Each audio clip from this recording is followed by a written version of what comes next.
ایوب دور حکومت میں ماڈرن خواتین نے برقع اوڑھ کے مفتی محمود کو تنگ کرنا شروع کیا تو اس موقع پر مفتی صاحب نے ایسے کیا جملے کہے تھے کہ سب کو سانپ سونگھ گیا۔ مفتی محمود اور مسٹر بھٹو کی ایک دوسرے سے کیا دشمنی تھی؟ کیا واقعی ذوالفقار علی بھٹو شرارت کرتے ہوئے مفتی محمود کو وسکی پلایا کرتے تھے؟ مفتی محمود ایک سال تک بھی اپنی وزارت اعلیٰ کیوں نہ چلا پائے اور چیف منسٹرشپ سے استعفیٰ دینے کے بعد مفتی محمود نے جشن کیوں منایا تھا؟ کہ صحافی نے دعویٰ کیا تھا کہ مفتی محمود نے 15 سال کی نابالغ بچی سے شادی کی اور پھر کچھ عرصے بعد وہ کم عمر بچی فوت ہو گئی۔ کیا واقعی مفتی محمود کو اسمبلی میں گھسیٹا گیا تھا اور وہ زخمی ہوئے تھے؟ کیا مولانا فضل الرحمان کے والد مفتی محمود نے ایسا کہا تھا کہ شکر ہے کہ ہم پاکستان بنانے کے گناہ میں شریک نہیں تھے؟ تو دوستو، آج کی ویڈیو میں خیبر پختونخوا کے چیف منسٹر رہنے والے مولانا مفتی محمود کی زندگی سے متعلق 30 دلچسپ فیکٹس آپ تک شیئر کیے جائیں گے۔ نمبر 1، 9 جنوری 1919 کو مولانا محمد صدیق کے گھر میں پیدا ہونے والے مفتی محمود ناصر پٹھانوں کی شاخ یحییٰ خیل سے تعلق رکھتے تھے۔ نمبر 2، مفتی محمود 7ویں 8ویں کلاس کے طالب علم تھے۔ انگریز آفیسر اسکول میں وزٹ کے لیے آیا اور وہ ان سے پوچھنے لگا، بیٹا یہ بتاؤ کہ تم بڑے ہو کر کیا کرو گے؟ اس موقع پر مفتی محمود بولے، آپ کو ہندوستان سے نکالوں گا۔ اسکول کے ہیڈ ماسٹر صاحب بھی وہاں موجود تھے۔ اپنے اسٹوڈنٹ کا یہ جواب سن کر وہ انہیں اپنے دفتر لے آئے اور سمجھانے لگے۔ ہیڈ ماسٹر صاحب جب مطمئن ہو گئے کہ اب یہ بچہ میری بات پوری طرح سے سمجھ گیا ہے تو انہوں نے انگریز آفیسر سے کہا، سر آپ اس بچے سے اپنا سوال ایک بار پھر سے پوچھیں۔ آفیسر بولا، بیٹا تم بڑے ہو کر کیا کرو گے؟ تب مفتی محمود نے جواب دیا، میں انگریزوں اور اس ہیڈ ماسٹر جیسے انگریز کے پٹھوں کو سرزمین ہند سے نکالوں گا۔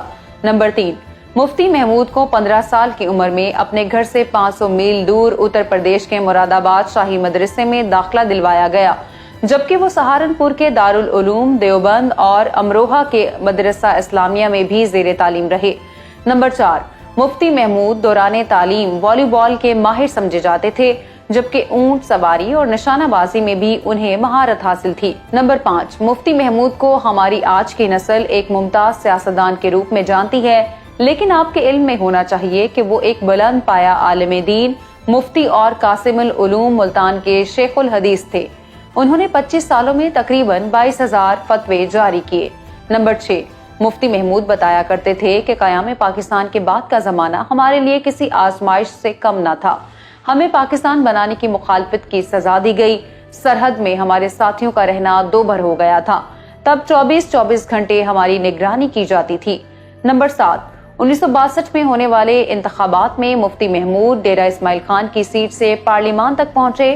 اس الیکشن میں مفتی محمود کے مد مقابل 5 امیدواروں میں سے 4 تو اپنی ضمانتیں ضبط کروا بیٹھ۔ ایوب خان کے دور حکومت میں چند خواتین اراکین اسمبلی مفتی محمود کے سخت خلاف تھیں۔ ایک مرتبہ جب مفتی صاحب فلور آف دی ہاؤس آئے تو ان عورتوں نے پردہ کیا۔ یہ سب دیکھ کر سرکاری بینچز پر بیٹھے اراکین اسمبلی آوازیں کسنے لگے۔ اس موقع پر مفتی محمود کہنے لگے، مسٹر اسپیکر اور معزز اراکین اسمبلی، آج میں آپ سب فرزندان اسلام کو مبارکباد دیتا ہوں کہ ہماری مسلم خواتین کو بھی احساس ہو گیا ہے کہ اسلام نے عورت کو غیر محرم مرد سے پردہ کرنے کا حکم دیا ہے۔ حکومتی بینچ پر بیٹھے ایک ممبر آف پارلیمنٹ شرارت کرتے ہوئے بولے، لیکن یہ بیبیاں تو صرف آپ ہی سے پردہ کرتی ہیں۔ مفتی صاحب نے برجستہ جواب دیا، شاید پوری اسمبلی میں انہیں میرے سوا کوئی مرد نظر نہیں آتا۔ نمبر 9، آج مفتی محمود کے فرزند مولانا فضل الرحمان اپوزیشن جماعتوں کے اتحاد PDM کے سربراہ ہیں، لیکن آج سے 45 برس قبل مفتی محمود حزب اختلاف کی جماعتوں کے اتحاد PNA کے سربراہ تھے۔ نمبر 10، دوستو آپ نے گزشتہ ہفتے کاف لیگ کے صدر چودھری شجاعت کا یہ بیان تو سنا ہوگا، مولانا فضل الرحمان وہ وقت یاد کریں جب ان کے والد مفتی محمود کو قومی اسمبلی کی سیڑھیوں پر گھسیٹا گیا تھا اور اس واقعے میں وہ زخمی بھی ہوئے تھے۔ نمبر 11، 1977 کے عام انتخابات میں مولانا مفتی محمود کو اپوزیشن کی 9 سیاسی جماعتوں کے اتحاد پاکستان قومی اتحاد PNA کا سربراہ بنایا گیا۔ ان دنوں یہ نعرہ بہت زیادہ مشہور ہو گیا تھا کہ 9 ستارے 9 بھائی بھٹو تیری شامت آئی۔ نمبر 12، ذوالفقار علی بھٹو نے مفتی محمود کی کردار کشی پر مولانا کوثر نیازی کو مامور کیا ہوا تھا۔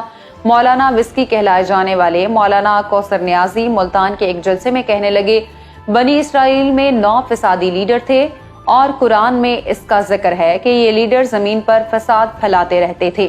مولانا نیازی کا اشارہ قومی اتحاد کے لیڈرز کی طرف تھا جن کی تعداد بھی 9 تھی۔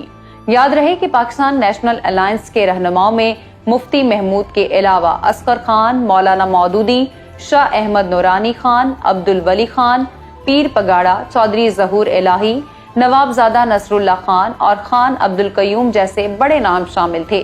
نمبر 13، 1970 کے عام انتخابات میں مغربی پاکستان میں بھٹو صاحب کا توتی بولتا تھا۔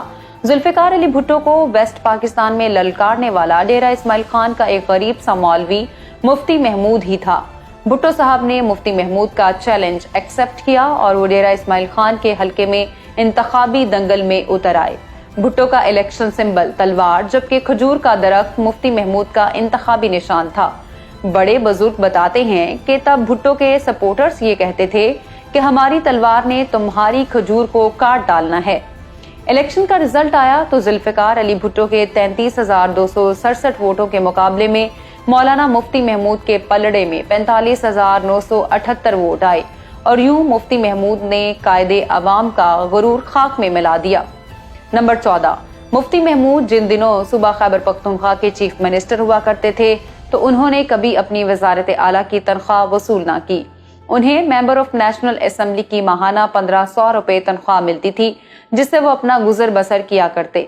یاد رہے کہ مفتی محمود خان عبد الولی خان کی نیشنل عوامی پارٹی کے تعاون سے مارچ 1972 سے فروری 1973 تک صوبہ سرحد کے وزیر اعلیٰ رہے۔ نمبر 15، کتابوں میں تحریر ہے کہ بھٹو صاحب نے شرارت کرتے ہوئے مفتی صاحب کو شراب بھی پلائی تھی۔ پی این اے سے مذاکرات کے حوالے سے ایک دلچسپ واقعہ سناتے ہوئے بھٹو کے وزیر خزانہ ڈاکٹر مبشر حسن بتاتے تھے کہ مولانا مفتی محمود مذاکرات کے لیے آتے تو بھٹو صاحب نے تاکید کی کہ مفتی محمود کی کوک میں تھوڑی سی وسکی ڈال دیا کرو۔ ایک دن بھٹو صاحب نے منع کر دیا کہ آج کوک میں وسکی نہ ڈالنا۔ ملاقات کے بعد مولانا مفتی محمود جانے لگا تو بھٹو صاحب کو کہنے لگا کہ آج کوک کا مزہ نہیں آیا۔ اب اس واقعے میں کتنی صداقت ہے یہ تو کوئی نہیں جانتا۔ نمبر 16، مفتی محمود نے اپنے ایک انٹرویو میں بتایا تھا کہ زمانہ طالب علمی میں مجھے مولانا حسین احمد مدنی، مفتی کفایت اللہ اور مولانا سید فخر الدین جیسے بزرگوں سے شرف نیاز حاصل رہا اور یہی وہ لوگ تھے جن سے میں متاثر ہوا۔ میری سیاسی تربیت اور میرا سیاسی شعور انہی بزرگوں کا مرہون منت ہے۔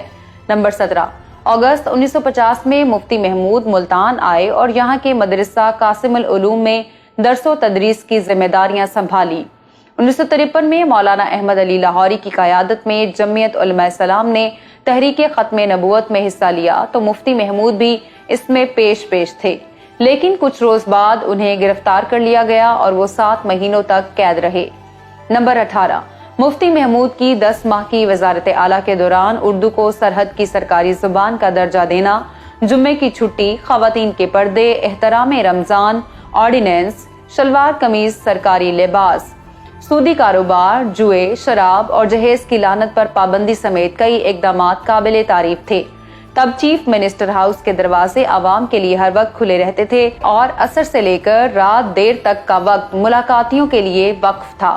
نمبر 19، فروری 1973 میں ذوالفقار علی بھٹو نے بلوچستان میں نیشنل عوامی پارٹی کی حکومت گرا دی اور وزیر اعلیٰ عطا اللہ مینگل کو گھر بھیج دیا تو احتجاج کرتے ہوئے مفتی محمود نے بھی ریزائن کر دیا۔ اس وقت مسٹر بھٹو نے مفتی صاحب کو منانے کی بہت کوشش کی، طرح طرح کے لالچ بھی دیے اور کہا کہ آپ تو امام ہیں، آپ سے کیسی لڑائی، جیسا جی چاہے حکومت کیجیے، لیکن مفتی صاحب نہ مانے۔ نمبر 20، بتایا جاتا ہے کہ وزارت اعلیٰ سے استعفے کے بعد مفتی محمود کے ایک دوست نے انہیں فون کیا، ہیلو مفتی صاحب مبارک ہو، تو جواب میں مفتی صاحب نے ہلکا سا کہکا لگایا اور بولے آپ کو بھی مبارک ہو۔ وزیر اعلیٰ بننے پر مجھے مبارکباد کے اتنے پیغامات اور فون نہیں آئے جتنے وزارت چھوڑنے کے بعد موصول ہوئے۔ نمبر 21، قومی سیاست کی بات کریں تو مفتی محمود 1973 کی آئین ساز کمیٹی کے بھی رکن تھے۔ نواب زادہ نصر اللہ خان لکھتے ہیں کہ یہ بھی حقیقت ہے کہ اگر کالعدم جمعیت علماء اسلام اور کالعدم نیشنل عوامی پارٹی اس مرحلے پر تعاون نہ کرتی تو آئین بنانا ممکن نہ ہوتا۔